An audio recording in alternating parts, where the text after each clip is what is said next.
నమస్కారం అండి గురువు గారు. ఎక్కడి దాకా వచ్చింది మా సీతారాముల వారి విగ్రహం? దగ్గరలో గుడి ప్రతిష్ఠ ఉందండి. కొంచెం ఆరోగ్య పరిస్థితి బాగోలేదులేండి రామయ్య గారు, ఒక్క 2 రోజుల్లో ఇచ్చేస్తాలేండి. భలేవారండి, మీరేదో తొందరగా ఇస్తారని మీకిస్తే మా ఊరాల ముందు నా పరువు తీసేలా ఉన్నారుగా. అయినా పెద్ద పెద్ద మిషనరీలు ఉండగా మీకు ఇచ్చాను చూడండి, నా అది బుద్ధి తక్కువ. అయినా మీరు ఒక్కళ్ళే చేసుకోకపోతే ఎవరినైనా పనిలో పెట్టుకోవచ్చుగా గురువు గారు. ఇది కేవలం వృత్తి కాదండి, యుగాల నాటి సాంప్రదాయ జ్ఞానం. నేటి తరం యువత ఈ ఆసక్తికరమైన కళా పోషణని నేర్చుకోవడానికి ఎవరూ ఆసక్తి చూపించట్లేదండి. మనం గుడికి వెళ్ళినప్పుడు దేవుని చూసి చేతులెత్తి మొక్కుతాం కదా, రాతికి ప్రాణం పోయడానికి రక్తాన్ని చిందించిన మాలాంటి శిల్పులకు మాత్రం గుర్తింపు లేదండి. శిల్పి శిల్పాన్ని చెక్కితే గాని ఆ దేవుడి రూపం ఇలా ఉండొచ్చు అని చెప్పి ప్రపంచానికి చెప్పిందే మాలాంటి శిల్పి.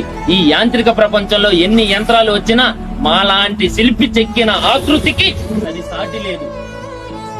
ఒక శిల్పి జీవితం అంత సులువేం కాదండి. రాతిని చెక్కేటప్పుడు వచ్చే సున్నపు పొడి మా ఆయుషును తగ్గించే మృత్యువు.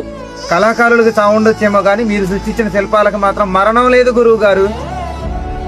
మన సంస్కృతిని కాపాడుతున్న కళాకారులందరికీ శతకోటి వందనాలండి. చెక్కుతున్నంతసేపు నిన్ను నేను చెక్కుతున్నంతసేపు